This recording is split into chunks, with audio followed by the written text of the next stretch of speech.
Morning mga pogi. May nakita kaming kainan dito sa Daraga Albay noong naglalakad-lakad kami. Laki ng dining area niya at saka may free soup tsaka ang dami ng servings. Ang mga silog meals dito. Mamaya makikita niyo kung gaano kadami. Yan yung kanilang production area.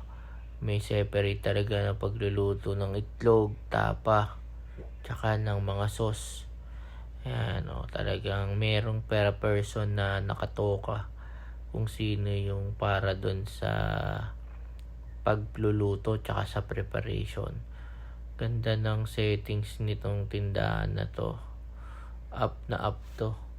Tapos pagdating yan, meron silang setting area kung saan nilalagay para sa preparation ng pagkain, kung dining o take out.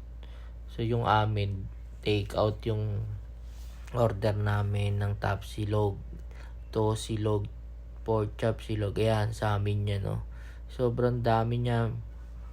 Paputok na yung styrofoam na pinaglalagyan sa sobrang dami ng serving. Sulit na sulit to kung pupunta kayo sa Daraga Albay. Ito yung hanapin nyo, yung Tapsi na Brad. Malapit siya dun sa Albay Central School. Sobrang dami nito. Sulit na sulit yung presyo niya.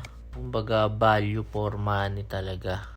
Umabot pa nga pala yan ng almusal nung papunta na kami ng Karamoan. Maraming pong salamat.